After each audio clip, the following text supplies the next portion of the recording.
హైదరాబాద్లోని ఓ లాడ్జ్లో వివాహిత అనుమానాస్పద స్థితిలో మృతి చెందింది.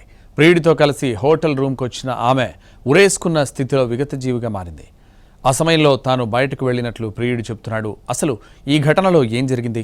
ఆమె ఆత్మహత్య చేసుకుందా లేక చంపేసి ఆత్మహత్యగా చిత్రీకరించారా అనే కోణంలో పోలీసులు కేసు నమోదు చేసి దర్యాప్తు చేస్తున్నారు.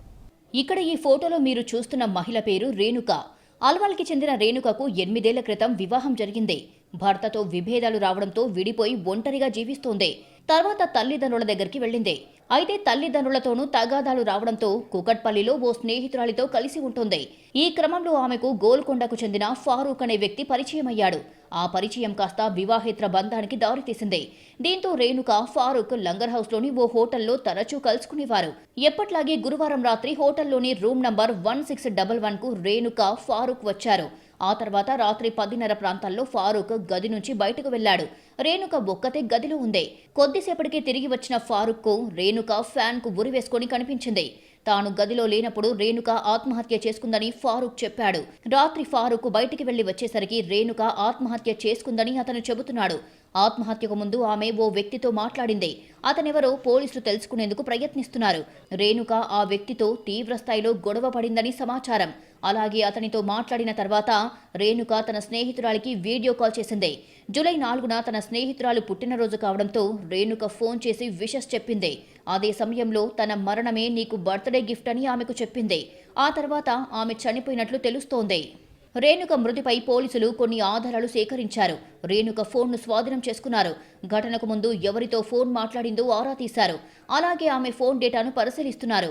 అటు వాట్సాప్ చాటింగ్లను కూడా రికవరీ చేస్తున్నారు. రేణుకను హత్య చేశారా లేక ఆత్మహత్యకు పాల్పడిందా అనే కోణంలో విచారణ కొనసాగిస్తున్నారు. ప్రస్తుతం ఫారూక్ను అదుపులోకి తీసుకొని పోలీస్ స్టేషన్కు తరలించారు.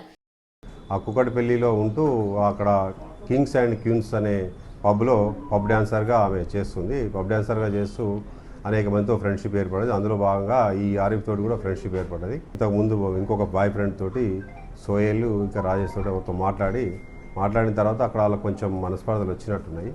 ఆ తర్వాత డబ్బులు ఏదో ఇవ్వాలి, తర్వాత నువ్వు వేరే వాళ్ళతోటి అట్లా తిరుగుతున్నావు ఇట్లా తిరుగుతున్నావు అనేది అనడం వల్ల ఆమె మనస్తాపం చెందినట్టుంది. తర్వాత వాళ్ళ ఫ్రెండ్ సత్య అనే ఆమె ఫోన్ చేసి ఇట్లా నేను నీకు బర్త్డే గిఫ్ట్గా మంచి గిఫ్ట్ ఇస్తానని చెప్పి ఫోన్లో వీడియో ఆన్ చేసి అది నా గిఫ్ట్, ఈ గిఫ్ట్ నేను సూసైడ్ చేసుకోవడం నీకు ఆ గిఫ్ట్ అని చెప్పేసి ఆమె సూసైడ్ చేసుకోవడం జరిగింది. అక్కడ వీడియో కూడా మనకు క్లియర్ ఉంది. అది స్క్రీన్ షాట్స్ కూడా అవన్నీ నాకు ఇవ్వడం జరిగింది. ఇది మరణానికి కారణంగా భావిస్తున్నాం. ఇంకా ఫర్దర్ ఇన్వెస్టిగేషన్ కంటిన్యూ చేస్తాం. మరోవైపు రేణుకది ముమ్మాటికి హత్య అని ఆమె కుటుంబ సభ్యులు ఆరోపిస్తున్నారు. అటు రేణుక డెడ్ బాడీకి పోస్టుమార్టం కోసం ఉస్మానియా మార్చరీకి తరలించారు. పోస్టుమార్టం పూర్తయిన తర్వాత కుటుంబ సభ్యులకు అప్పగించారు.